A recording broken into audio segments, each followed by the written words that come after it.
다케시마는 물론 일본 영토는 단 1cm도 양보할 수 없다. 일본 우익들의 100년 망상이 봉인 해제된 메가더 장군의 비밀 문서 앞에서 산산조각 났습니다. 더 충격적인 건 유엔의 공식 반응이었습니다. 독도뿐만이 아닙니다. 이건 국제법상 명백한 한국의 영토가 틀림없습니다. 일본 정부가 전 부처를 동원해 필사적으로 숨기려 했던 78년의 거짓말. 하지만 한국은 이미 일본의 조작까지 예상하고 이중덫을 놓고 기다리고 있었습니다. 세계를 전율케 한 대한민국의 치밀한 참교육. 지금 시작합니다. 코드 레드입니다. CIA 분석관의 비명이 상황실의 공기를 단숨에 얼어붙게 만들었습니다. 저는 마시던 커피 잔을 내려놓고 대형 스크린을 응시했죠. 새벽 3시 워싱턴 지하 벙커의 차가운 에어컨 바람보다 더 서늘한 긴장감이 제 등줄기를 타고 흘러내렸습니다. 실시간 위성 영상 속에서 일본 해상보안청 순시선 수십 척이 오키나와 본섬을 포위하듯 조여들고 있었으니까요. 붉은 점 수십 개가 거대한 뱀처럼 섬을 휘감는 모습은 명백한 무력 시위였습니다. 국가안보의 선임 자문관으로 일한 20년 동안 수많은 위기를 겪었지만 동맹국인 일본이 자국 영토인 오키나와를 향해 이렇게 노골적으로 병력을 전개하는 건 처음 보는 광경이었습니다. 한국 측 반응은 어떻습니까? 제가 낮은 목소리로 물었습니다. 옆자리에 앉은 정보국 요원이 창백한 얼굴로 고개를 저으며 대답했죠. 없습니다. 6시간째 침묵입니다. 청와대도 외교부도 심지어 한국 국방부조차 공식 성명이 없습니다. 이상했습니다. 너무나 이상했습니다. 평소 같으면 일본의 이런 움직임에 가장 민감하게 반응했어야 할 한국이었습니다. 그런데 6시간째 아무 반응이 없다는 건 단순한 무시가 아니었습니다. 그건 폭풍 전야의 고요함이자 뭔가 거대한 것이 수면 아래에서 움직이고 있다는 명백한 신호였죠. 저는 스크린 속 오키나와라는 글자를 바라보며 무의식적으로 넥타이를 풀었습니다. 그 이름이 제 가슴 한편에 묻어둔 오래된 기억을 건드렸으니까요. 한국은 감정적인 나라다. 그들의 눈물을 믿지 마라. 제 할아버지 토마스 벤스가 돌아가시기 직전 제 손을 잡고 남긴 유언이었습니다. 2차 대전 당시 OSS 요원으로 활동했던 할아버지는 평생 한국에 대해 냉소적이셨죠. 저는 그 말을 신조처럼 여기며 자랐습니다. 국제 정세에서 감정은 약점일 뿐이라고 믿었으니까요. 하지만 지금 제 눈앞에 펼쳐진 상황은 제 신념을 비웃고 있었습니다. 한국은 감정적으로 흥분하는 대신 섬뜩할 정도로 차갑게 침묵하고 있었으니까요. 그때 쾅 하는 소리와 함께 상황실 문이 열렸습니다. 트럼프 대통령이 굳은 표정으로 들어왔습니다. 국방장관과 CIA 국장이 그 뒤를 따르고 있었죠. 대통령은 자리에 앉기도 전에 테이블 위에 낡은 서류철 하나를 던졌습니다. 누렇게 변색된 종이 냄새가 상황실에 퍼졌습니다. 이게 뭔지 아나 벤스? 트럼프 대통령이 저를 노려보며 물었습니다. 서류철 표지에는 1급 기밀 1947년 더글라스 메가더라는 글자가 선명하게 찍혀 있었습니다. 그리고 그 아래에는 봉인 해제라는 붉은 도장이 막 찍혀 잉크가 번져 있었죠. 처음 보는 문서입니다. 제가 대답했습니다. 대통령이 코웃음을 쳤습니다. 그럴 테지. 78년 동안 아무도 열어보지 않았으니까. 그런데 일본 총리가 방금 전화를 해서는 이 문서를 절대 공개하지 말라고 사정을 하더군. 오키나와 시위대가 주장하는 헛소리의 근거가 여기 있다면서 말이야? 저는 조심스럽게 서류철을 열었습니다. 첫 장을 넘기는 순간 제 심장이 쿵 하고 내려앉았습니다. 문서 하단에 익숙한 서명이 보였기 때문입니다. 토마스 벤스, 바로 제 할아버지의 필체였습니다. 문서의 제목은 류큐 주민 동향 및 역사적 정체성 보고서였습니다. 내용은 충격적이었습니다. 1947년 당시 오키나와 즉 류큐의 원로들이 미군정에게 제출한 탄원서 내용이 요약되어 있었는데 그 핵심은 류큐는 일본의 속국이 아니며 역사적으로 고려와 깊은 유대를 맺어왔다는 주장이었습니다. 트럼프 대통령이 제 눈을 똑바로 바라보며 말했습니다. 일본은 이걸 덮고 싶어해. 순시선을 밀어넣어서라도 입을 막으려고 하지. 하지만 내 생각은 달라. 자네 할아버지가 봉인했던 이 판도라의 상자, 이제 자네가 가서 열어봐. 알겠습니다. 도쿄로 갈까요? 제가 물었습니다. 아니, 트럼프 대통령이 고개를 저으며 묘한 미소를 지었습니다. 서울로 가. 한국 국립중앙박물관 지하에 이 문서의 진실을 증명할 물건이 있다는 첩보가 들어왔어. 일본이 아니라 한국이 쥐고 있는 패를 확인하라는 거야. 저는 순간 말문이 막혔습니다. 할아버지는 한국을 조심하라고 했는데 왜 할아버지가 작성한 비밀 보고서의 열쇠는 한국이 쥐고 있는 걸까요? 2시간 후 저는 앤드루스 공군기지에서 서울행 전용기에 올랐습니다. 가방 안에는 할아버지의 보고서 사본이 들어있었죠. 비행기가 태평양을 건너는 14시간 동안 저는 잠을 이룰 수 없었습니다. 창밖의 검은 바다를 보며 계속해서 같은 질문을 던졌죠. 할아버지, 당신은 대체 무엇을 숨기려 했던 겁니까?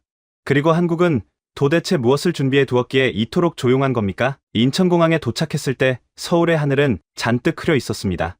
입국 게이트를 빠져나오자마자 검은 양복을 입은 동양인 남자가 제 앞을 가로막았습니다. 벤스 자문관님, 기다리고 있었습니다. 유창한 영어였지만 억양은 한국인의 것이 아니었습니다. 그는 명함 한 장을 제게 건넸습니다. 사토 켄지, 주한 일본 대사관 공사참사관이라고 적혀 있었죠. 저는 경계심을 느끼며 그를 바라봤습니다.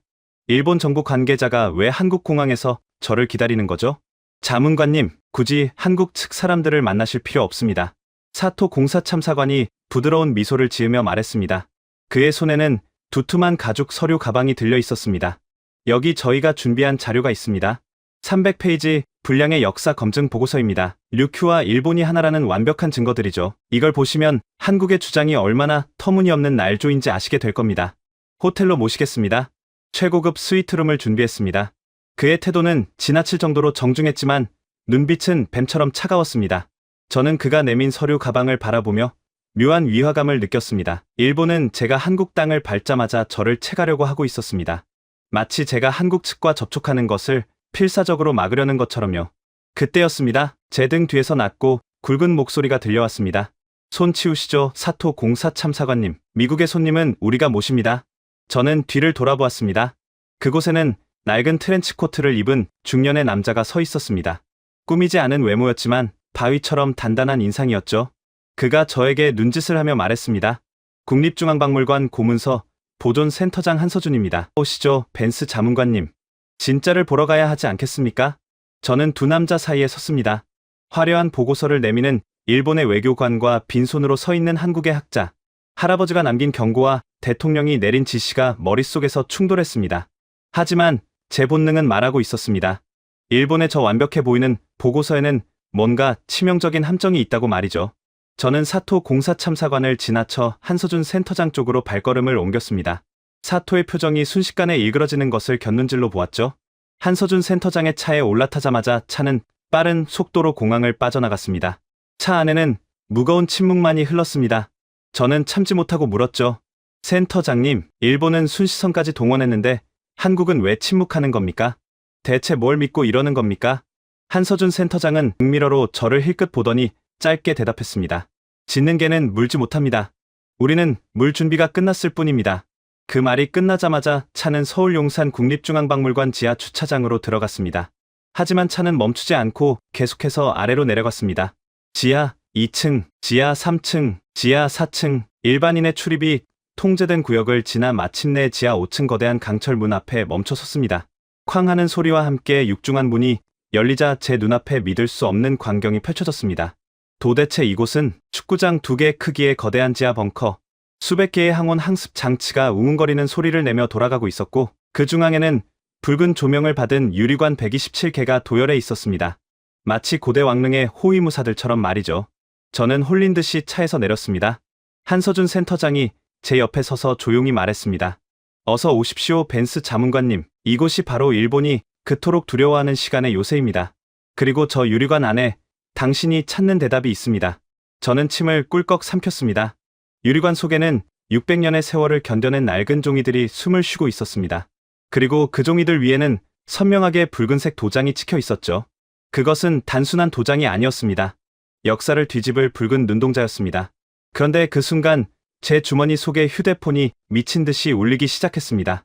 트럼프 대통령의 한라인이었습니다. 벤스, 지금 당장 거기서 나와. 함정이야. 일본이 증거를 조작했다고 발표했어. 전 세계 언론이 생중계 중이야. 대통령의 다급한 목소리가 제 고막을 때렸습니다. 저는 한서준 센터장을 바라봤습니다. 그는 전혀 당황하지 않은 채 차가운 미소를 짓고 있었습니다. 함정일까요? 아니면 무덤일까요? 벤스 자문관님, 도대체 한국은 무엇을 준비한 걸까요? 그리고 일본이 발표했다는 증거 조작설은 또 무엇일까요? 저는 전화기를 든 채 붉은 봉인들을 바라보며 꼼짝할 수 없었습니다. 이제 돌이킬 수 없는 진실의 게임이 시작되었다는 것을 직감했기 때문입니다. 저는 홀린 듯이 유리관들 사이를 걸었습니다. 항온 항습 장치가 내뿜는 차가운 공기가 제 뺨을 스쳤지만 온몸에서는 열이 나고 있었습니다. 127개의 유리관, 그 안에 잠든 600년의 시간, 도대체 이게 다 뭘까요? 한서준 센터장이 제 옆으로 다가왔습니다. 그의 발걸음은 조용했지만 눈빛은 단단했습니다. 벤스 자문관님, 저 유리관들 안에 뭐가 들어있는지 아십니까? 모르겠습니다. 그래서 묻는 겁니다. 한서준 센터장이 첫 번째 유리관 앞에 멈춰섰습니다. 붉은 조명 아래서 누렇게 변색된 종이가 숨을 쉬고 있었습니다. 종이 위에는 옛글씨가 빼곡했고 선명한 붉은 도장이 찍혀 있었죠. 고려사 1372년 기록입니다. 류큐국 중산왕이 사신을 보내 조공하다. 이것이 류큐와 한반도가 공식적으로 교류한 최초의 기록입니다. 저는 숨을 멈췄습니다. 잠깐요. 류큐가 고려에 조공을 했다고요? 일본해가 아니라? 그렇습니다. 류큐 왕국은 14세기부터 19세기까지 독자적인 왕국이었습니다. 그리고 그들이 형님 나라로 섬긴 건 일본이 아니라 고려였고 이후에는 조선이었습니다. 한서준 센터장이 두 번째 유리관으로 이동했습니다. 조선왕조실록 1429년 기록입니다. 류큐국 사신 접견. 통역관을 배치하고 국빈으로 예우하다. 세 번째 유리관, 해동제국기 1471년 기록입니다. 류큐국은 우리와 형제의 나라이니 일본과는 다르게 대우하라. 네 번째 유리관, 이건 류큐 측 문서입니다. 1609년 사스마 침공 직전에 작성된 긴급 서한이죠. 내용은 이렇습니다. 조선에 급히 사신을 보내 구원을 청하다. 저는 다리에 힘이 풀리는 것을 느꼈습니다. 유리관 앞에 손을 짚으며 간신히 중심을 잡았죠. 이게 진짜입니까? 이 문서들이 전부 진짜란 말입니까? 탄소연대 측정, 종이 성분 분석, 인장 감정까지 모두 완료됐습니다. 국제학술기관 3곳의 교차 검증도 받았습니다. 127개 문서 전부 원본입니다. 저는 천천히 유리관들을 둘러보았습니다. 127개, 600년의 세월을 견뎌낸 127개의 증거, 일본이 그토록 숨기고 싶어 했던 진실이 바로 여기 있었습니다. 왜 지금까지 공개하지 않으셨습니까? 한서준 센터장의 표정이 굳어졌습니다. 때를 기다렸습니다. 증거만으로는 부족합니다. 세계가 들을 준비가 되어야 합니다. 그리고 지금이 바로 그때입니다. 그때였습니다. 벽면의 대형 모니터가 갑자기 켜졌습니다. NHK 긴급 속보 자막이 화면을 가로질렀습니다. 일본 외무성 긴급 발표. 한국 측이 주장하는 류큐 관련 사료는 20세기 초 날조된 위조 문서임이 확인됐습니다. 전문가 검증 결과를 지금 공개합니다. 화면에 사토 켄지의 얼굴이 나타났습니다. 공항에서 저를 가로막았던 바로 그 남자였죠. 그의 표정은 승리자의 여유로 가득했습니다. 한국은 역사를 무기화하고 있습니다. 저희는 300페이지 분량의 반박 보고서를 전 세계 주요 언론사에 배포했습니다. 이 보고서에는 한국 측 문서가 위조라는 결정적 증거가 담겨 있습니다. 저는 한서준 센터장을 바라봤습니다. 그는 화면을 보면서도 전혀 동요하지 않았습니다. 오히려 입가에 희미한 미소가 번지고 있었죠. 센터장님, 일본이 선제 공격을 시작했습니다. 어떻게 하실 겁니까? 한서준 센터장이 천천히 고개를 돌려 저를 바라봤습니다. 벤스 자문관님, 짓는 개는 물지 못한다고 했죠? 일본은 지금 짓고 있는 겁니다. 우리가 물 준비가 끝났다는 걸 아니까요? 그가 손짓을 하자 직원 한 명이 태블릿을 들고 다가왔습니다. 이건 일본 외무성이 배포한 300페이지 보고서입니다. 어젯밤에 입수했죠. 저는 태블릿을 받아들고 스크롤을 내리기 시작했습니다. 화려한 그래프와 전문가 의견이 빼곡했습니다. 얼핏 보기에는 완벽해 보였죠. 90페이지를 보십시오. 한서준 센터장의 말에 저는 해당 페이지로 이동했습니다. 그리고 눈을 의심했습니다. 이건 보이시죠? 인용된 원본 문서 사진입니다. 그런데 확대해 보십시오. 저는 화면을 확대했습니다. 문서 모서리에 희미한 흔적이 보였습니다. 누군가 디지털로 수정한 흔적이었죠. 픽셀이 미세하게 어긋나 있었습니다. 위조입니다. 일본이 배포한 반박 보고서 자체가 조작된 겁니다. 한서준 센터장이 고개를 끄덕였습니다. 우리는 이미 알고 있었습니다. 일본이 어떤 카드를 꺼낼지 예측하고 있었죠. 그래서 기다린 겁니다. 그들이 먼저 거짓말을 하도록요. 저는 태블릿을 내려놓으며 깊은 한숨을 쉬었습니다. 일본은 선제 공격을 했지만 그 공격 자체가 부메랑이 될 판이었습니다. 하지만 국제 여론은 이미 일본 편으로 기울고 있습니다. CNN과 BBC가 일본 발표를 대서특필하고 있어요. 그래서 자문관님이 필요한 겁니다. 한서준 센터장이 저를 똑바로 바라봤습니다. 미국 백악관 국가안보의 선임 자문관. 자문관님이 직접 이 증거들을 확인했다고 증언하시면 국제 여론은 순식간에 뒤집힙니다. 저는 잠시 말을 잃었습니다. 그의 말이 맞았습니다. 제 직함 하나가 이 상황을 완전히 바꿀 수 있었죠. 하지만 그건 일본과의 정면 충돌을 의미했습니다. 동맹국을 배신하는 것처럼 보일 수도 있었죠. 생각할 시간이 필요합니다. 물론입니다. 하지만 자문관님, 한 가지만 더 보여드리겠습니다. 한서준 센터장이 지하 벙커 한쪽 구석으로 걸어갔습니다. 거기에는 작은 철제 문이 있었습니다. 이 문 너머에 뭐가 있습니까? 인트로에서 언급된 거 기억하시죠? 류큐 왕실의 진짜 유언이요. 제 심장이 쿵 하고 뛰었습니다. 그게 여기 있단 말입니까? 한서준 센터장이 생체 인식 장치에 손을 가져다 댔습니다. 1879년 류큐 왕국이 일본에 강제 병합되기 직전 마지막 왕 슈타이가 남긴 비밀 유서입니다. 이건 127개 문서와는 차원이 다릅니다. 일본이 가장 두려워하는 단 하나의 증거죠. 철제 문이 천천히 열렸습니다. 그 너머로 또 다른 계단이 보였습니다. 더 깊은 곳으로 내려가는 계단이었죠. 따라오시겠습니까? 저는 잠시 망설였습니다. 이 계단을 내려가면 더 이상 돌아올 수 없을 것 같은 예감이 들었습니다. 하지만 제 발은 이미 움직이고 있었습니다. 진실을 향해, 할아버지가 78년 전에 묻어버린 그 진실을 향해. 계단을 내려가는 동안 제 휴대폰이 미친 듯이 울렸습니다. 트럼프 대통령의 한라인이었죠. 하지만 저는 전화를 받지 않았습니다. 지금은 대통령의 목소리보다 600년 된 종이의 목소리가 더 중요했으니까요. 지하 6층, 더 깊은 어둠 속으로 저는 한 걸음 한 걸음 내려갔습니다. 지하 6층은 지하 5층과는 완전히 다른 세계였습니다. 거대한 벙커 대신 작은 방 하나만 있었죠. 방 중앙에는 단 하나의 유리관만이 은은한 조명 아래 놓여 있었습니다. 마치 왕의 관처럼요. 이게 뭡니까? 저는 숨을 죽이며 물었습니다. 한서준 센터장이 유리관 앞에 서며 조용히 대답했습니다. 류큐 왕국 마지막 왕 슈타이의 비밀 유서입니다. 1879년 일본이 류큐를 강제 병합하기 직전에 작성된 문서죠. 저는 천천히 유리관에 다가갔습니다. 안에는 낡고 누런 종이 한 장이 놓여 있었습니다. 세월의 무게를 견뎌낸 그 종이 위에는 붓글씨가 빼곡했고 선명한 붉은 인장이 찍혀 있었습니다. 읽어드릴까요? 한서준 센터장이 물었습니다. 저는 고개를 끄덕였습니다. 우리 류큐는 600년간 고려와 조선의 은혜를 잊지 않았다. 형님 나라가 보내준 곡식으로 백성을 먹였고 형님 나라가 전해준 글로 자녀를 가르쳤다. 이제 일본의 칼날 아래 우리 왕국은 쓰러지려 하나 후손들아 반드시 기억하라. 우리는 일본의 자식이 아니었다. 우리는 고려의 동생이었고 조선의 벗이었다. 언젠가 진실이 밝혀지는 날 이 유서를 세상에 드러내어 우리의 뿌리를 증명하라. 저는 그 문장들을 듣는 순간 온몸에 전율이 흘렀습니다. 146년 전에 쓰인 이 문장이 마치 오늘 저에게 말을 거는 것 같았습니다. 이게 진짜입니까? 류큐 왕실 인장입니다. 현재 세계에 단 3점만 남아있는 인장 중 하나죠. 일본 도쿄박물관의 한 점, 오키나와 현립박물관의 한 점, 그리고 이 문서에 찍힌 것이 마지막 한 점입니다. 새 인장의 문양이 완벽하게 일치합니다. 저는 유리관에 손을 가져다 댔습니다. 차가운 유리 너머로 146년의 시간이 느껴졌습니다. 한 왕국의 마지막 왕이 나라를 잃는 순간에도 지키고 싶었던 진실. 그것이 바로 여기 있었습니다. 이 문서는 어떻게 한국에 있게 된 겁니까? 한서준 센터장이 잠시 침묵하다가 입을 열었습니다. 1879년 류큐가 병합되기 직전 마지막 왕 슈타이는 측근을 조선에 보냈습니다. 이 유서와 함께요. 조선 조정은 이 문서를 왕실 기록 보관소에 봉인했습니다.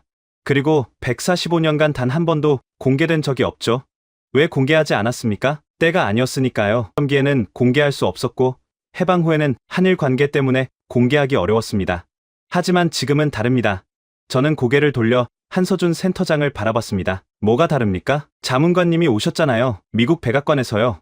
그리고 자문관님의 할아버지가 작성한 그 보고서가 있고요. 그 순간 저는 깨달았습니다. 이 모든 것이 연결되어 있다는 것을요. 1879년 류큐 왕의 유서, 1947년 제 할아버지의 비밀 보고서, 그리고 지금 이 순간 할아버지 보고서를 보셨습니까? 사본을 입수했습니다. 자문관님이 한국에 오신다는 소식을 듣고 준비했죠. 한서준 센터장이 태블릿을 꺼내 화면을 켰습니다. 거기에는 할아버지의 보고서가 떠 있었습니다. 저는 화면을 바라보며 다시 한번 그 문장을 읽었습니다. 동양 및 역사적 정체성 보고서, 류큐 원로들이 고려시대 문서를 근거로 한국과의 역사적 연대를 주장하고 있음.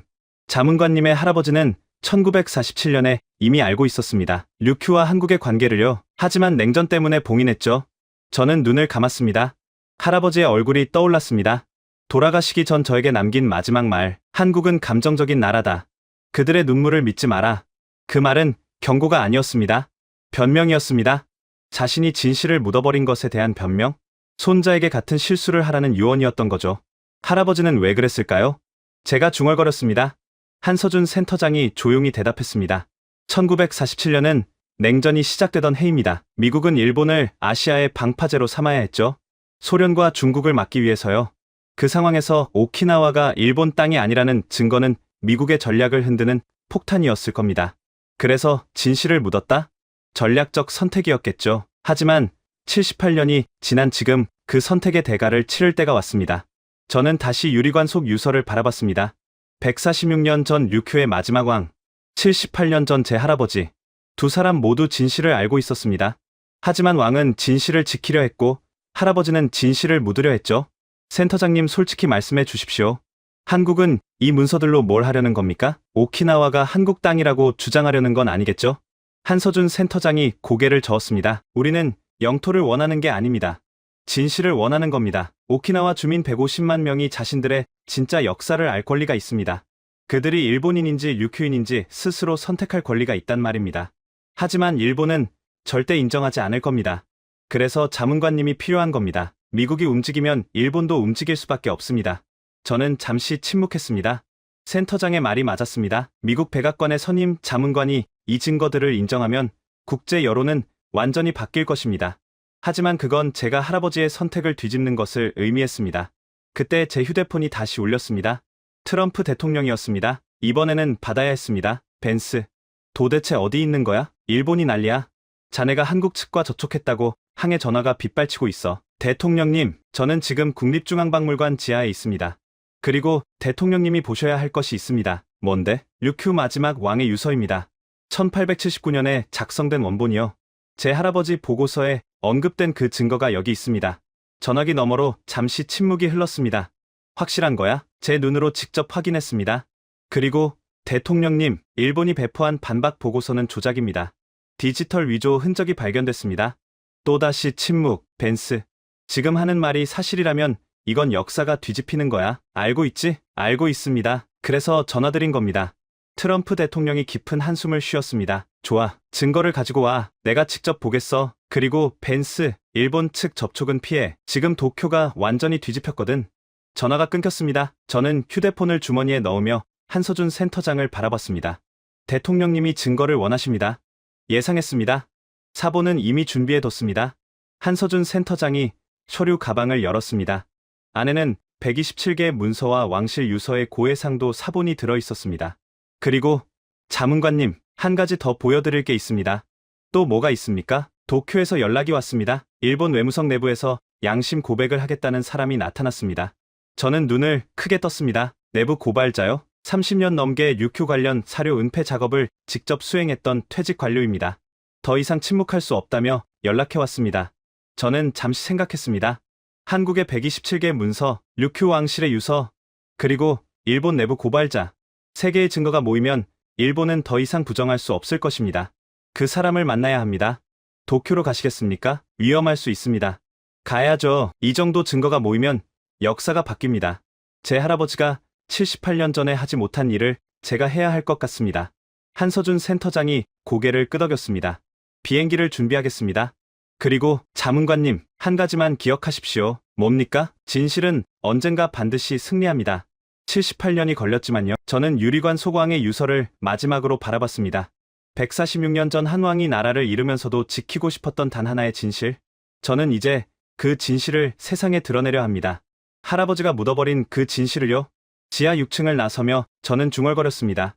할아버지, 죄송합니다. 저는 당신과 다른 선택을 하렵니다. 도쿄행 비행기 안에서 저는 잠을 이룰 수 없었습니다.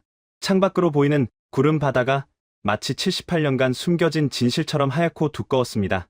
한서준 센터장이 제 옆자리에 앉아 있었죠. 긴장되십니까? 그가 물었습니다. 저는 고개를 끄덕였습니다. 솔직히 말하면 두렵습니다. 일본 한복판에서 내부 고발자를 만나는 거잖아요. 일본 정부가 가만히 있을 리 없습니다. 그래서 비공개로 만나는 겁니다. 장소는 도쿄 아카사카의 작은 찻집입니다. 외무성 감시망에서 벗어난 곳이죠. 그 사람을 믿을 수 있습니까? 한서준 센터장이 잠시 침묵하다가 서류 봉투 하나를 꺼냈습니다. 요시다 게니치, 일본 외무성 동부가과에서 30년 넘게 근무한 베테랑입니다. 류큐 관련 사료 관리를 직접 담당했죠. 이건 그가 보내온 신원 확인 자료입니다. 저는 서류를 받아들고 펼쳤습니다. 외무성 신분증 사본, 인사 기록, 담당 업무, 목록이 빼곡했습니다. 류큐 역사 문서 관리, 교과서 검정 자문, 국제학술 교류 심해. 그의 손을 거치지 않은 류큐 관련 업무가 없어 보였습니다. 30년이 넘으면 거의 평생을 이 일에 바친 거네요. 그렇습니다. 그리고 며칠 전 저희에게 연락해 왔습니다. 더 이상 거짓말을 할 수 없다고요. 왜 갑자기 마음이 바뀐 겁니까? 30년 넘게 숨겨왔으면서. 한서준 센터장이 창밖을 바라보며 대답했습니다. 손녀 때문이라고 했습니다. 손녀요? 손녀가 학교에서 오키나와 역사를 배우고 와서 물었답니다. 할아버지, 오키나와 사람들은 원래 어디서 왔어요? 일본 사람이에요? 요시다 씨는 대답하지 못했다고 합니다. 저는 그 말을 듣는 순간 가슴이 뜨끔했습니다. 제 할아버지도 같은 상황이었을 겁니다. 진실을 알면서도 숨겨야 했던 무게. 그 무게를 평생 짊어지고 살았겠죠. 소녀의 질문 하나가 30년 넘는 침묵을 깨뜨린 건가요? 아이들의 질문은 그렇습니다. 순수하기 때문에 더 날카롭죠. 어른들의 변명이 통하지 않으니까요. 저는 다시 창밖을 바라봤습니다. 구름 아래로 태평양의 검푸른 바다가 보였습니다. 78년 전 할아버지도 이 바다를 건넜겠죠. 진실을 품에 안고서요. 하지만 할아버지는 그 진실을 묻어버렸습니다. 저는 다른 선택을 할 수 있을까요? 2시간 후 비행기가 하네다 공항에 착륙했습니다. 저희는 최대한 눈에 띄지 않게 공항을 빠져나왔습니다. 한서준 센터장이 미리 준비해둔 일반 택시를 타고 아카사카로 향했습니다. 검은색 관용차 대신 평범한 흰색 택시를 선택한 건 감시를 피하기 위해서였죠. 택시 안에서 저는 계속 백미러를 확인했습니다. 미행 차량이 있는지 신경이 쓰였거든요. 걱정 마십시오. 저희가 도쿄에 온 건 아무도 모릅니다. 항공권도 가명으로 끊었고요. 한서준 센터장의 말에도 긴장은 풀리지 않았습니다. 일본 외무성의 정보력을 과소평가해서는 안 됐으니까요. 도쿄의 네온사인이 창밖으로 스쳐 지나갔습니다. 화려한 불빛들 사이로 거대한 광고판이 보였습니다. 오키나와 관광 홍보 영상이 흘러나오고 있었죠. 푸른 바다와 하얀 모래사장, 웃고 있는 관광객들. 하지만 그 아름다운 영상 뒤에 숨겨진 진실은 아무도 모르고 있었습니다. 찻집은 좁은 골목 안쪽에 숨어 있었습니다. 간판도 없는 낡은 건물이었죠. 나무 문을 열고 들어서자 다다미 냄새가 코를 찔렀습니다. 오래된 일본 가옥 특유의 냄새였습니다. 벽에는 낡은 족자가 걸려 있었고 구석에는 작은 화로가 놓여 있었습니다. 구석 자리에 한 남자가 앉아 있었습니다. 60대 후반으로 보이는 그는 회색 머리칼과 깊은 주름이 인상적이었습니다. 양복은 깔끔했지만 넥타이는 느슨하게 풀려 있었습니다. 마치 오랜 시간 고민에 시달린 사람처럼 보였죠. 하지만 가장 눈에 띄는 건 그의 손이었습니다. 찻잔을 든 손이 심하게 떨리고 있었거든요. 요시다 게니치 씨입니까? 제가 물었습니다. 그가 고개를 들어 저를 바라봤습니다. 눈가가 붉었습니다. 며칠째 잠을 자지 못한 것 같았죠. 눈 밑에는 짙은 다크서클이 드리워져 있었습니다. 벤스 자문관님이시군요. 앉으십시오. 그의 목소리는 낮고 갈라져 있었습니다. 저는 그의 맞은편에 앉았습니다. 한서준 센터장은 입구 쪽 자리에 앉아 주변을 경계했죠. 먼저 감사드립니다. 이렇게 위험을 무릅쓰고 연락해 주셔서. 요시다가 고개를 저었습니다. 감사받을 일이 아닙니다. 저는 30년 넘게 죄를 지었습니다. 이제 그 죄를 갚으려는 것뿐입니다. 그가 테이블 아래에서 두툼한 서류 봉투를 꺼내 올려놓았습니다. 봉투는 낡고 모서리가 닳아 있었습니다. 오랜 시간 누군가의 손을 거친 흔적이었죠. 이 안에 제가 30년 넘게 저지른 모든 죄가 들어 있습니다. 저는 봉투를 열었습니다. 안에서 수백 장의 문서가 쏟아져 나왔습니다. 모든 문서에는 삭제, 수정, 은폐라는 빨간 도장이 찍혀 있었습니다. 도장의 잉크는 오래되어 바랬지만 글자만큼은 선명했습니다. 이게 다 뭡니까? 류큐와 한국의 관계를 증명하는 모든 사료입니다. 원본은 일본 국립공문서관과 국내청 서고에 있습니다. 하지만 저희는 이 사료들을 조직적으로 숨겨왔습니다. 요시다의 목소리가 떨렸습니다. 그는 찻잔을 들어 한 모금 마시려 했지만 손이 너무 떨려서 차가 쏟아질 뻔했습니다. 90년대 초반이었습니다. 제가 외무성 동북아과에 발령받은 첫 해였죠. 요시다가 먼 곳을 바라보며 말하기 시작했습니다. 당시 과장님이 저를 부르셨습니다. 밤 10시가 넘은 시간이었어요. 사무실에는 저와 과장님 단둘뿐이었습니다. 과장님이 서류철 하나를 제 책상 위에 올려놓으셨죠. 저는 숨을 죽이고 그의 말에 집중했습니다. 서류철 표지에는 류큐 역사관리 지침이라고 적혀 있었습니다. 저는 그때 처음으로 일본 정부가 류큐 역사를 어떻게 다루는지 알게 됐습니다. 어떻게 다루고 있었습니까? 요시다가 쓸쓸하게 웃었습니다. 관리라는 이름의 은폐였습니다. 류큐가 독자 왕국이었다는 기록은 축소하고 일본과의 관계는 과장하라. 한반도와의 교류 기록은 삭제하거나 미확인 처리하라. 대회에서 관련 주제가 나오면 봉쇄하라. 그게 지침의 핵심이었습니다. 저는 문서들을 하나하나 넘기며 경악했습니다. 이건 단순한 은폐가 아니었습니다. 조직적이고 체계적인 역사 왜곡이었습니다. 처음에는 거부하셨습니까? 요시다가 고개를 저었습니다. 부끄럽지만 그러지 못했습니다. 저는 국익을 위한 일이라고 스스로를 설득했습니다. 류큐가 독립왕국이었다는 사실이 알려지면 오키나와 독립운동이 거세질 거라고, 일본의 영토 보전을 위해 필요한 일이라고요. 그가 손으로 얼굴을 감쌌습니다. 하지만 시간이 지나면서 깨달았습니다. 이건 국익이 아니라 말이라는 거요. 150만 오키나와 주민들에게 그들의 진짜 역사를 숨기는 건 범죄라는 거요. 그런데도 30년 넘게 계속하셨습니다. 제 말에 요시다의 어깨가 축 처졌습니다. 겁쟁이였습니다. 진실을 말하면 모든 걸 잃을 것 같았습니다. 직장도, 연금도, 사회적 지위도요. 저는 가족을 부양해야 했고 아이들 학비를 내야 했습니다. 그래서 눈을 감았습니다. 30년 넘게요. 저는 잠시 말을 잃었습니다. 요시다의 고백은 변명이 아니었습니다. 적나라한 자기 고백이었죠. 인간의 나약함에 대한 솔직한 인정이었습니다. 구체적으로 어떤 일들을 하셨습니까? 요시다가 서류 봉투에서 문서 몇 장을 꺼냈습니다. 교과서 검정이 가장 큰 일이었습니다. 이건 2000년대 초반 검정 기록입니다. 어느 출판사가 류큐 왕국은 14세기부터 시까지 독자적인 왕국으로 존재했으며 중국, 조선, 동남아시아와 활발히 교류했다라고 서술했습니다. 사실 아닙니까? 사실입니다. 하지만 저희는 이 문장을 수정하게 했습니다. 류큐는 일본의 번속국으로서 일본 문화권에 속해 있었다라고요? 완전히 다른 의미가 됐죠. 시다가 다른 문서를 꺼냈습니다. 이건 2000년대 후반 국제학술대회 기록입니다. 하와이 대학의 한 교수가 류큐와 조선의 외교 관계라는 논문을 발표하려 했습니다. 저희는 일본 정부 차원에서 항의했고 결국 그 논문은 발표되지 못했습니다. 학술대회까지 봉쇄했다고요? 그뿐이 아닙니다. 요시다의 목소리가 더욱 낮아졌습니다. 2010년대 중반에는 오키나와 현립박물관의 한 큐레이터가 류큐 왕실 문서를 전시하려 했습니다. 고려와 조선에 보낸 외교 서한 원본이었죠. 저희는 문부과학성을 통해 압력을 넣었고 그 큐레이터는 결국 사직했습니다. 저는 이를 악물었습니다.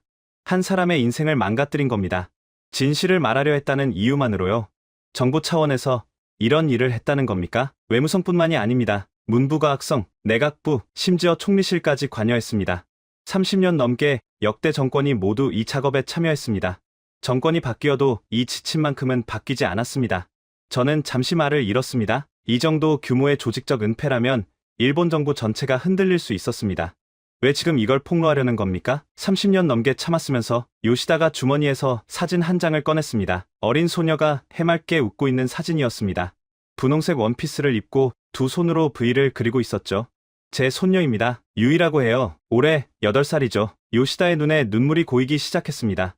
지난주 일요일이었습니다. 유이가 학교에서 돌아와서 저에게 달려왔어요. 할아버지 하면서요. 저는 유이를 무릎에 앉히고 물었죠. 우리 유이, 오늘 학교에서 뭐 배웠어? 요시다의 목소리가 떨리기 시작했습니다. 유이가 말했습니다. 오늘 사회 시간에 오키나와 배웠어요.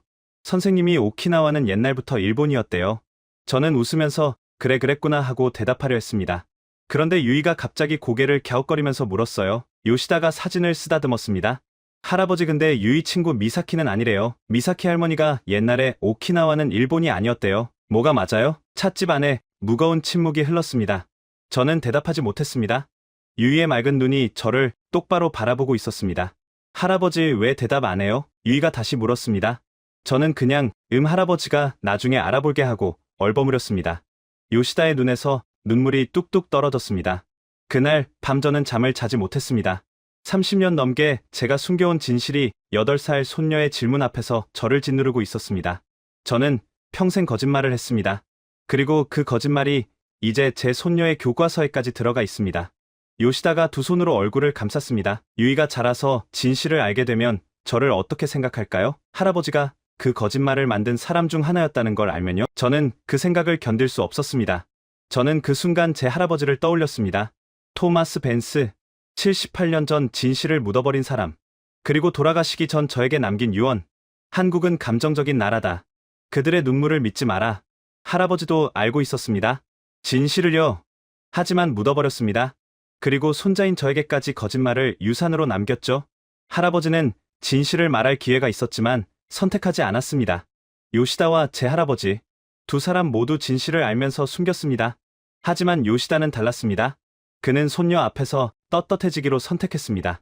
할아버지는 그 선택을 하지 못했고요. 요시다 씨, 한 가지 여쭤봐도 될까요? 말씀하십시오. 30년 넘게 이 일을 하시면서 단 한 번도 그만두고 싶으셨던 적이 없습니까? 요시다가 쓸쓸하게 고개를 저었습니다. 셀 수 없이 많았습니다. 특히 2000년대 초반에 오키나와 출신 역사학자 한 분을 만났을 때요. 그분은 류큐 왕국의 진짜 역사를 연구하고 계셨습니다. 저희의 방해에도 불구하고요. 그분이 뭐라고 하셨습니까? 저에게 이렇게 말씀하셨습니다. 당신들이 아무리 숨겨도 진실은 언젠가 나옵니다. 역사는 거짓말을 영원히 감추지 못합니다. 저는 그 말이 두려웠습니다. 그래서 더 열심히 숨겼습니다. 요시다가 고개를 들어 저를 바라봤습니다. 벤스 자문관님, 저는 30년 넘게 도망쳤습니다. 하지만 이제는 도망치지 않겠습니다. 유이 앞에서 떳떳한 할아버지가 되고 싶습니다. 설령 감옥에 가더라도요. 저는 요시다의 손을 잡았습니다. 그의 손은 여전히 떨리고 있었지만 눈빛은 단호했습니다. 전 세계 앞에서 증언하시겠습니까? 그게 제가 할 수 있는 유일한 속죄입니다. 유엔에서든 어디서든 증언하겠습니다. 30년 넘는 거짓말을 끝내겠습니다. 저는 고개를 끄덕였습니다. 감사합니다. 당신의 용기가 역사를 바꿀 겁니다. 요시다가 쓸쓸하게 웃었습니다. 용기라뇨. 저는 그저 겁쟁이였습니다. 30년 넘게 진실을 알면서도 숨겼으니까요. 이제야 겨우 손녀 앞에 서려는 겁니다. 찻집을 나서기 전 요시다가 저를 불러 세웠습니다. 벤스 자문관님, 한 가지만 더 말씀드려도 될까요? 말씀하십시오. 저희 아버지도 외무성에서 일하셨습니다. 60년대에 오키나와 반환 협상을 담당하셨죠. 아버지도 알고 계셨습니다. 류큐의 진짜 역사를요. 하지만 아버지도 숨기셨습니다. 요시다의 눈가가 붉어졌습니다. 아버지가 돌아가시기 전에 저에게 말씀하셨습니다. 게니치야, 언젠가 너가 진실을 말할 용기를 내길 바란다. 아버지는 그러지 못했다고요. 저는 그때 아버지의 말을 이해하지 못했습니다. 하지만 이제 알 것 같습니다. 저는 가슴이 뜨거워지는 걸 느꼈습니다. 요시다의 아버지, 제 할아버지, 두 사람 모두 진실을 알았지만 말하지 못했습니다.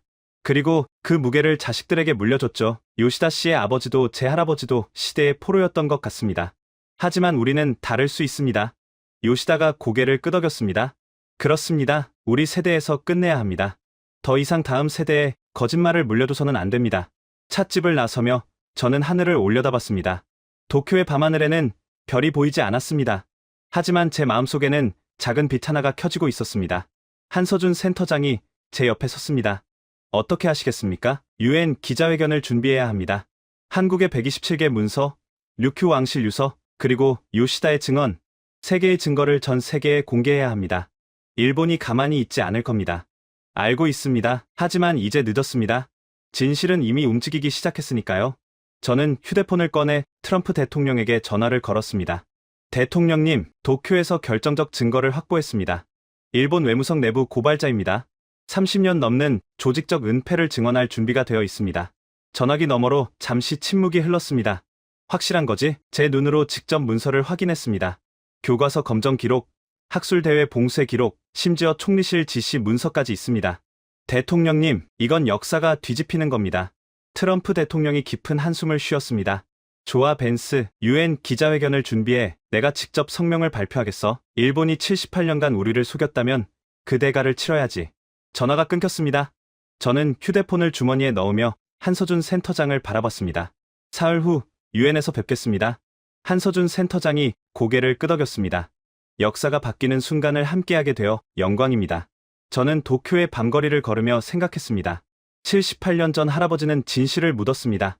그리고 30년 전 요시다는 진실을 숨기기 시작했죠. 하지만 지금 저와 요시다는 그 진실을 세상에 드러내려 합니다. 세대를 넘어 이어져 온 거짓말, 이제 우리 세대에서 끝내야 합니다.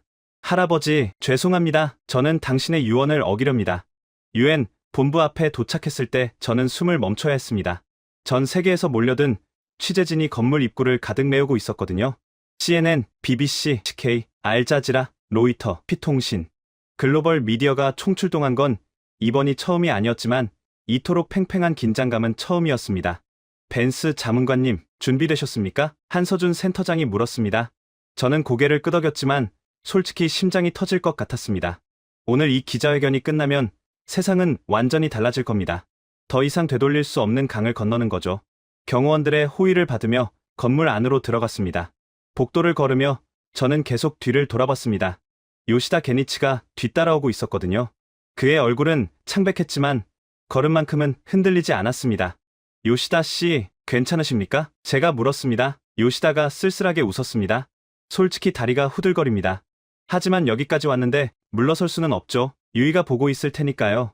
손녀분이 생중계를 보신다고요? 아내에게 부탁했습니다. 유이한테 할아버지가 오늘 중요한 말씀을 하신다고 알려달라고요. 유이가 뭐라고 했는지 아십니까? 뭐라고 했습니까? 할아버지, 화이팅이래요. 요시다의 눈가가 촉촉해졌습니다. 저는 그의 어깨를 가볍게 두드렸습니다. 오늘 이후로 유이에게 떳떳한 할아버지가 되실 겁니다. 기자회견장 문 앞에 도착했습니다. 문 너머로 웅성거리는 소리가 들렸습니다. 수백 명의 기자들이 기다리고 있었죠. 저는 잠시 눈을 감고 심호흡을 했습니다. 할아버지, 지켜보고 계십니까? 오늘 저는 당신이 78년 전에 하지 못한 일을 합니다. 문이 열렸습니다. 기자회견장은 상상 이상이었습니다. 500개가 넘는 카메라가 단상을 향하고 있었고 플래시가 쉴 새 없이 터지고 있었습니다. 좌석은 이미 만석이었고 뒤쪽에는 서서 취재하는 기자들까지 빼곡했습니다. 저는 천천히 단상으로 걸어갔습니다. 마이크 앞에 서자 회견장이 순식간에 조용해졌습니다. 수백 쌍의 눈이 저를 바라보고 있었습니다. 저는 미국 백악관 국가안보의 선임 자문관 에단 벤스입니다. 제 목소리가 스피커를 통해 회견장 전체에 울려 퍼졌습니다. 오늘 저는 78년간 숨겨져 왔던 역사적 진실을 공개하려 합니다. 이 진실은 동아시아의 역사를 완전히 다시 쓰게 만들 것입니다. 기자들 사이에서 웅성거림이 일었습니다. 저는 잠시 숨을 고른 뒤 말을 이었습니다. 먼저 첫 번째 증거입니다. 1947년 더글러스 맥아더 장군이 워싱턴에 보낸 극비 전문입니다. 대형 스크린에 문서 이미지가 떠올랐습니다. 기밀해제라는 붉은 도장이 선명하게 보였죠. 이 문서에는 충격적인 내용이 담겨 있습니다. 류큐 원로들이 일본 복귀를 거부하고 한국과의 역사적 연대를 주장했다는 사실입니다.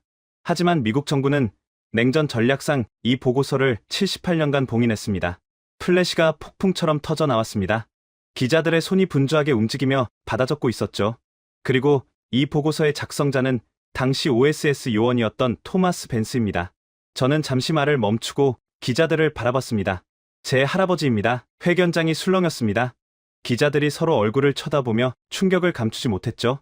저는 오늘 할아버지가 묻어버린 진실을 세상에 드러냅니다. 78년 전 할아버지가 하지 못한 선택을 제가 대신합니다. 저는 다음 슬라이드로 넘겼습니다. 두 번째 증거입니다. 한국 국립중앙박물관이 600년간 보존해 온 127개의 역사 문서입니다. 이 문서들은 14세기부터 19세기까지 류큐 왕국과 고려 및 조선의 외교 관계를 증명합니다. 스크린에 고문서 사진들이 차례로 나타났습니다. 1372년 고려사 기록입니다. 류큐국 중산왕이 사신을 보내 조공하다. 이것이 류큐와 한반도가 공식 교류한 최초의 기록입니다. 다음 사진으로 넘어갔습니다. 1429년 조선왕조실록입니다. 류큐국 사신 접견. 통역관을 배치하고 국빈으로 예우하다. 또 다음 사진, 1471년 해동제국기입니다. 류큐국은 우리와 형제의 나라이니 일본과는 다르게 대우하라. 기자석에서 감탄사가 터져 나왔습니다. 일본 기자들의 얼굴이 점점 하얗게 질려가고 있었죠. 그리고 가장 결정적인 증거입니다. 저는 잠시 말을 멈추고 회견장을 둘러봤습니다. 500개의 카메라가 저를 향하고 있었습니다. 전 세계가 지켜보고 있었죠. 1879년 류큐 마지막 왕 슈타이의 비밀 유서입니다. 스크린에 낡은 종이 한 장이 떠올랐습니다. 붉은 왕실 인장이 선명하게 찍혀 있었죠. 내용을 읽어드리겠습니다. 우리 류큐는 600년간 고려와 조선의 은혜를 잊지 않았다. 형님 나라가 보내준 곡식으로 백성을 먹였고 형님 나라가 전해준 글로 자녀를 가르쳤다. 이제 일본의 칼날 아래 우리 왕국은 쓰러지려 하나 후손들아 반드시 기억하라. 우리는 일본의 자식이 아니었다. 우리는 고려의 동생이었고 조선의 벗이었다. 회견장이 완전히 고요해졌습니다. 숨소리조차 들릴 것 같았습니다. 146년 전 한왕이 나라를 잃으면서도 지키고 싶었던 진실입니다. 그리고 그 진실을 78년간 미국과 일본이 함께 숨겨왔습니다. 저는 마이크에서 한 발자국 물러섰습니다. 그리고 이 자리에 일본 정부의 조직적 은폐를 직접 증언할 분이 계십니다. 저는 무대 뒤를 향해 손짓했습니다. 요시다 게니치가 천천히 단상으로 걸어 나왔습니다. 그의 걸음은 느렸지만 흔들림이 없었습니다. 500개의 카메라가 일제히 그를 향했습니다. 요시다가 마이크 앞에 섰습니다. 그의 손은 여전히 떨리고 있었지만 눈빛만큼은 단호했습니다. 저는 일본 외무성 동북아과에서 30년 넘게 근무한 요시다 게니치입니다. 그의 목소리가 마이크를 통해 울려 퍼졌습니다. 회견장 전체가 숨죽이고 있었죠. 오늘 저는 30년 넘는 거짓말을 끝내려 합니다. 플래시가 미친 듯이 터져 나왔습니다. 요시다는 눈 하나 깜짝하지 않고 말을 이어갔습니다. 류큐는 1609년 사스마 침공 전까지 독립왕국이었습니다. 그리고 고려, 조선과 600년 이상 형제의 관계를 맺었습니다. 이것은 역사적 사실입니다. 요시다가 서류 봉투를 들어 올렸습니다. 하지만 일본 정부는 이 사실을 조직적으로 은폐해왔습니다. 교과서에서 삭제하고 학자들을 압박하고 국제학술대회를 봉쇄했습니다. 저는 그 작업에 30년 넘게 직접 참여했습니다. 회견장에 충격의 물결이 퍼졌습니다. 기자들이 서로 얼굴을 쳐다보며 믿을 수 없다는 표정을 짓고 있었죠. 이 봉투 안에는 제가 저지른 모든 죄의 증거가 들어있습니다. 교과서 검정 조작 기록, 학술대회 봉쇄 지시문, 연구자 탄압 문서, 그리고 역대 정권의 승인, 도장이 찍힌 지침서들입니다. 요시다가 봉투를 테이블 위에 내려놓았습니다. 저는 일본 국민 여러분께 진심으로 사죄드립니다. 그리고 150만 오키나와 주민 여러분께 사죄드립니다. 여러분의 진짜 역사를 30년 넘게 숨겨온 죄를 용서해 주십시오. 요시다가 90도로 허리를 숙였습니다. 회견장에 잠시 정적이 흘렀습니다. 그리고 질문 세례가 쏟아지기 시작했습니다. 요시다 씨, 왜 지금 이 시점에 폭로를 결심하셨습니까? NHK 기자의 날카로운 질문이었습니다. 요시다가 천천히 허리를 펴며 대답했습니다. 제 손녀 때문입니다. 8살 된 손녀가 학교에서 돌아와 저에게 물었습니다. 할아버지 오키나와 사람들은 원래 어디서 왔어요? 저는 대답하지 못했습니다. 30년 넘게 제가 숨겨온 거짓말이 손녀 앞에서 저를 짓누르고 있었으니까요. 요시다의 눈에 눈물이 고였습니다. 저는 손녀 앞에서 떳떳한 할아버지가 되고 싶었습니다. 더 이상 거짓말을 유산으로 물려주고 싶지 않았습니다. BBC 기자가 손을 들었습니다. 일본 정부는 이미 한국 측 문서가 위조라고 발표했습니다. 이에 대해 어떻게 생각하십니까? 저는 마이크를 잡았습니다. 일본 정부가 배포한 300페이지 반박 보고서를 저희가 분석했습니다. 90페이지에 인용된 원본 문서 사진을 확대해 보십시오. 스크린에 확대된 이미지가 떠올랐습니다. 보이시죠? 디지털 조작 흔적입니다. 픽셀이 미세하게 어긋나 있습니다. 일본 정부의 반박 보고서 자체가 조작된 겁니다. 회견장이 다시 술렁였습니다. 일본 기자들의 얼굴이 완전히 굳어버렸죠. CNN 기자가 질문했습니다. 벤스 자문관님, 미국 정부의 공식 입장은 무엇입니까? 트럼프 대통령께서 곧 공식 성명을 발표하실 예정입니다. 기자회견은 2시간 넘게 이어졌습니다. 질문이 끊이지 않았죠. 저와 요시다는 모든 질문에 성실하게 답변했습니다. 증거가 충분했기 때문에 숨길 것이 없었습니다. 회견이 끝나고 무대 뒤로 나왔을 때 저는 온몸에 힘이 빠지는 걸 느꼈습니다. 한서준 센터장이 물병을 건네며 말했습니다. 수고하셨습니다. 이제 시작입니다. 그 말이 맞았습니다. 진짜 폭풍은 지금부터였습니다. 기자회견이 끝난 직후 전 세계가 뒤집혔습니다. CNN이 가장 먼저 속보를 터뜨렸습니다. 화면 하단에 붉은 자막이 흘러갔죠. 일본 78년간 역사 은폐, 외무성 내부 고발자 충격 폭로. BBC가 뒤를 이었습니다. 류큐 왕국의 진실, 한국과의 600년 유대 확인, 마지막 왕의 유서 공개, 알자지라는 더 직설적이었습니다. 일본의 역사 조작 만천하에 드러나다. 30년 넘는 조직적 은폐 폭로. 하지만 가장 충격적인 건 일본 내부의 반응이었습니다. NHK가 기자회견을 생중계한 직후 일본 전역에서 SNS가 폭발했습니다. 요시다의 증언 영상이 실시간 검색어 1위에 올랐고 1시간 만에 조회수 500만을 넘겼습니다. 도쿄 시부야 교차로 기자회견이 끝난 지 3시간 만에 시민들이 모이기 시작했습니다. 처음에는 수백 명이었습니다. 하지만 1시간 만에 5만 명으로 불어났고 3시간 만에 12만 명을 넘겼습니다. 진실을 밝혀라, 외무성을 해체하라, 30년 넘게 우리를 속였다. 피켓이 도쿄의 밤하늘을 뒤덮었습니다. 시민들의 함성이 시부야 전체를 뒤흔들었죠. 저는 UN 본부 내 임시 사무실에서 TV 화면을 바라보고 있었습니다. 일본 시위 현장이 생중계되고 있었습니다. 대단하군요. 한서준 센터장이 제 옆에서 말했습니다. 일본 국민들도 진실을 원했던 겁니다. 30년 넘게 속아왔다는 걸 알게 된 거죠. 화면이 바뀌었습니다. 오사카 난바역 앞 5만 명의 시민들이 모여 있었습니다.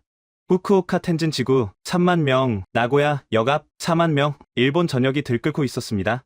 그리고 가장 충격적인 장면이 나왔습니다. 오키나와 나아 시청 앞 7만 명의 오키나와 주민들이 촛불을 들고 모여 있었습니다. 하지만 그들은 분노하는 대신 울고 있었습니다. 우리의 진짜 역사를 알려줘서 감사합니다. 우리는 일본의 자식이 아니었습니다. 류큐 왕국을 기억합니다. 한 할머니가 카메라 앞에서 인터뷰를 하고 있었습니다. 80대로 보이는 그녀는 눈물을 흘리며 말했습니다. 저는 평생 제가 누군지 몰랐습니다. 학교에서는 일본인이라고 배웠고 부모님은 류큐인이라고 하셨어요. 하지만 오늘 진실을 알았습니다. 우리 조상들은 고려와 조선을 형님 나라로 섬겼다고요. 이제야 제가 누군지 알 것 같습니다. 저는 그 장면을 보며 가슴이 뜨거워지는 걸 느꼈습니다. 146년 전 마지막 왕이 남긴 유서. 그 유서가 드디어 후손들에게 전달된 겁니다. 그때 TV 화면이 또 바뀌었습니다. 백악관 브리핑룸이 나타났습니다. 트럼프 대통령이 단상에 서 있었죠. 미국 국민 여러분, 그리고 전 세계 시청자 여러분.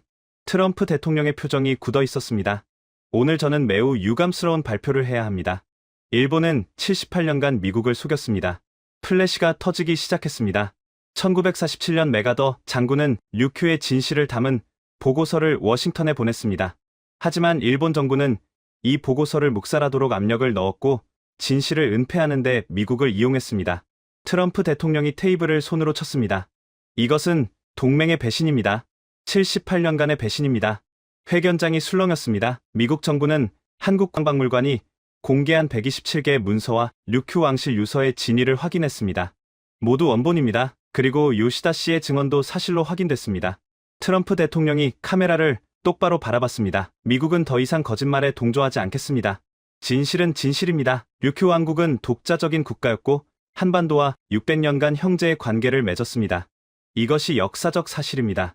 저는 그 장면을 보며 주먹을 꽉 쥐었습니다. 78년 만에 미국이 진실의 편에 선 겁니다. 할아버지가 묻어버린 진실을 이제 미국 대통령이 인정하고 있었습니다. 그때 화면이 또 바뀌었습니다. 서울 용산 대통령실이 나타났습니다. 한국 대통령이 긴급 성명을 발표하고 있었죠. 존경하는 국민 여러분 그리고 전 세계 시청자 여러분, 한국 대통령의 표정은 차분했습니다. 승리에 도취된 모습이 전혀 없었죠. 오늘 78년간 숨겨졌던 역사적 진실이 세상에 공개됐습니다. 대한민국 정부는 이 역사적 사실 확인이 영토 분쟁의 도구가 되어서는 안 된다고 믿습니다. 저는 그 말에 귀를 기울였습니다. 우리는 오키나와 주민들의 역사적 정체성 회복을 존중합니다. 그들이 자신의 뿌리를 알 권리가 있습니다. 그리고 대한민국 정부는 동아시아 공동 역사 연구를 제안합니다. 한국, 일본, 오키나와 학자들이 함께 모여 진실을 규명하는 작업을 시작합시다. 저는 그 성명을 듣는 순간 가슴이 뜨거워지는 걸 느꼈습니다. 한국은 승리를 손에 쥐고도 복수 대신 화해를 선택하고 있었습니다. 600년간 증거를 지켜왔지만 그 증거를 무기로 쓰지 않겠다는 겁니다. 한서준 센터장이 조용히 말했습니다. 이게 한국입니다. 벤스 자문관님, 우리는 진실을 밝히는 데만 관심이 있습니다. 누군가를 짓밟는 데는 관심이 없습니다. 저는 고개를 끄덕였습니다. 할아버지가 두려워했던 나라, 감정적이라고 경고했던 나라, 하지만 지금 제 눈앞에 한국은 그 어떤 나라보다 냉정하고 품격이 있었습니다. BBC 헤드라인이 화면에 떴습니다. 한국 승리 대신 화해를 선택하다. 진정한 품격의 외교. CNN이 따라왔습니다. 78년간의 거짓말 마침내 무너지다. 한국의 성숙한 대응에 세계 감탄. 뉴욕타임스 온라인판이 긴급 기사를 올렸습니다. 동아시아 역사의 새 장이 열리다. 류큐 왕국의 진실과 한국의 품격. 그날 밤 저는 UN 본부 근처 호텔방에서 창밖을 바라보고 있었습니다. 뉴욕의 야경이 반짝이고 있었죠. 78년간 숨겨진 진실이 마침내 세상에 드러난 밤이었습니다. 휴대폰이 울렸습니다. 요시다 게니치였습니다. 벤스 자문관님, 방금 아내한테서 연락이 왔습니다. 무슨 일입니까? 요시다의 목소리가 떨리고 있었습니다. 유이가 기자회견을 봤대요. TV로 할아버지가 나오는 걸 보고 계속 손을 흔들었대요. 할아버지 화이팅 하면서요. 저는 미소를 지었습니다. 그리고 기자회견이 끝나고 유이가 아내한테 물었대요. 뭐라고 물었습니까? 할아버지가 용감한 사람이야? 요시다가 잠시 말을 멈췄습니다. 전화기 너머로 그가 울고 있다는 게 느껴졌습니다. 아내가 그랬대요. 응, 유이야 할아버지는 아주 용감한 사람이야. 저는 눈물이 날 것 같았습니다. 축하드립니다, 요시다 씨. 이제 유이 앞에서 떳떳한 할아버지가 되셨습니다. 감사합니다, 벤스 자문관님. 덕분입니다. 전화가 끊긴 후 저는 한참 동안 창밖을 바라봤습니다. 요시다는 30년 넘는 죄책감에서 벗어났습니다. 손녀 앞에서 떳떳한 할아버지가 됐죠. 하지만 저는 아직 할아버지와 화해하지 못했습니다. 78년 전 진실을 묻어버린 할아버지. 저에게 거짓말을 유산으로 남긴 할아버지. 저는 그 할아버지를 용서할 수 있을까요? 창밖으로 동이 트기 시작했습니다. 뉴욕의 하늘이 붉게 물들고 있었습니다. 저는 중얼거렸습니다. 할아버지, 보고 계십니까? 오늘 진실이 승리했습니다. 당신이 78년 전에 묻어버린 바로 그 진실이요. 이제 저는 마지막으로 해야 할 일이 남았습니다. 할아버지를 찾아가는 일이요. 뉴욕에서 워싱턴으로 돌아오는 비행기 안에서 저는 내내 창밖만 바라봤습니다. 구름 사이로 보이는 미국 동부의 풍경이 스쳐 지나갔지만 제 머릿속에는 오직 한 곳만 떠올랐습니다. 버지니아 알링턴 국립묘지. 할아버지가 잠들어 계신 곳이었습니다. 공항에 도착하자마자 저는 렌터카를 빌려 묘지로 향했습니다. 가을 햇살이 묘비들 사이로 쏟아지고 있었습니다. 저는 천천히 할아버지의 묘비를 찾아 걸었습니다. 차가운 바람이 뺨을 스쳤지만 마음만은 따뜻했습니다. 토마스 벤스, 1919년에서 2002년 조국을 위해 헌신한 삶. 저는 묘비 앞에 무릎을 꿇었습니다. 할아버지, 저 왔습니다. 바람이 묘비 주변의 낙엽을 흩뜨렸습니다. 마치 할아버지가 대답하는 것 같았습니다. UN 기자회견 보셨죠? 전 세계가 뒤집혔습니다. 할아버지가 78년 전에 묻어버린 진실이 마침내 세상에 나왔습니다. 저는 주머니에서 편지 한 장을 꺼냈습니다. 비행기 안에서 쓴 편지였죠. 이 편지를 쓰는데 오래 걸렸습니다. 할아버지를 원망할지 이해할지 결정하지 못했거든요. 하지만 이제 알 것 같습니다. 저는 편지를 펼쳤습니다. 할아버지에게 1947년 할아버지는 류큐의 진실을 발견하셨습니다. 류큐 원로들이 한국과의 역사적 연대를 주장한다는 사실을요. 하지만 할아버지는 그 진실을 묻어버렸습니다. 냉전이라는 이름으로 국익이라는 핑계로요. 바람이 잠시 멎었습니다. 저는 오랫동안 할아버지의 그 선택을 이해하지 못했습니다.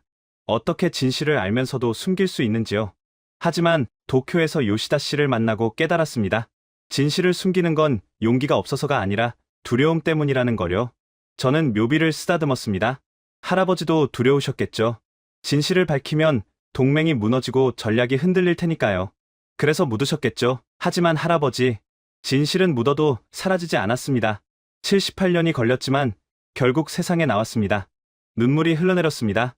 저는 할아버지를 용서합니다. 그리고 이제 할아버지가 하지 못한 일을 제가 했습니다. 진실의 편에 섰습니다. 할아버지의 유언을 어겼지만 후회하지 않습니다. 저는 편지를 접어 묘비 앞에 놓았습니다. 한국은 감정적인 나라가 아니었습니다. 할아버지가 틀리셨어요. 한국은 600년간 진실을 지켜온 나라였습니다. 그리고 승리한 순간에도 복수 대신 화해를 선택하는 품격이 있는 나라였습니다. 그때 발자국 소리가 들렸습니다. 뒤를 돌아보니 한서준 센터장이 서 있었습니다. 그의 손에는 낡은 봉투 하나가 들려 있었습니다. 벤스 자문관님, 이건 뭔지 아십니까? 무엇입니까? 메가더 문서와 함께 봉인되어 있던 겁니다. 수신인이 벤스 가문 후손으로 되어 있더군요. 저는 떨리는 손으로 봉투를 받았습니다. 봉투를 열자 낡은 종이 한 장이 나왔습니다. 할아버지의 필체였습니다. 나의 후손에게 언젠가 너가 이 진실을 마주하게 된다면 나보다 용감하게 행동하길 바란다. 나는 시대의 포로였지만 너는 자유로운 사람이 되어라. 진실은 언젠가 반드시 승리한다. 1947년 12월 토마스 벤스. 저는 그 편지를 가슴에 안고 하늘을 올려다봤습니다. 구름 사이로 햇살이 쏟아지고 있었습니다. 할아버지, 저 해냈습니다. 78년이 걸렸지만 진실이 승리했습니다. 그리고 저는 자유로운 사람이 됐습니다. 한서준 센터장이 제 옆에 섰습니다. 벤스 자문관님, 이제 어떻게 하실 겁니까? 저는 미소를 지으며 대답했습니다. 한국에 대해 더 배워야겠습니다. 할아버지가 두려워했던 그 나라가 실은 진실을 지키는 나라였다는 걸 이제야 알았으니까요. 한서준 센터장이 고개를 끄덕였습니다. 언제든 환영합니다. 한국에는 아직 자문관님이 모르는 이야기가 많으니까요. 저는 마지막으로 할아버지의 묘비를 바라봤습니다. 할아버지, 안녕히 계세요. 이제 저는 진실과 함께 살겠습니다. 바람이 다시 불었습니다. 낙엽이 하늘로 날아올랐습니다. 마치 할아버지가 저를 보내주는 것 같았습니다. 진실은 78년이 걸렸지만 결국 승리했습니다. 그리고 저는 이제 자유로운 사람이 됐습니다. 여러분, 오늘 이야기 어떠셨습니까? 78년간 봉인됐던 메가더의 극비 전문, 한국이 600년간 지켜온 127개의 붉은 봉인, 그리고 30년 넘게 침묵했던 양심의 고백, 세 개의 진실이 만나 역사가 뒤집히는 순간을 함께 하셨습니다. 할아버지는 진실을 묻었지만 손자는 진실을 세상에 드러냈습니다. 세대를 넘어 흐르는 진실의 힘, 그것이 오늘 이야기의 핵심이었습니다. 진실은 조용하지만 반드시 승리합니다. 그리고 품격 있는 나라만이 그 승리를 지킬 수 있습니다. 이 이야기가 여러분의 가슴을 뜨겁게 했다면 댓글창에 오키나와 한국 만세 딱 한 문장만 남겨주세요. 여러분의 댓글 하나하나가 역사를 기억하는 힘이 됩니다. 그리고 잊혀진 류큐의 진실을 널리 알리기 위해 이 영상을 공유해주세요. 다음에는 더 뜨거운 이야기로 찾아뵙겠습니다. 구독과 좋아요, 알림 설정까지 부탁드립니다.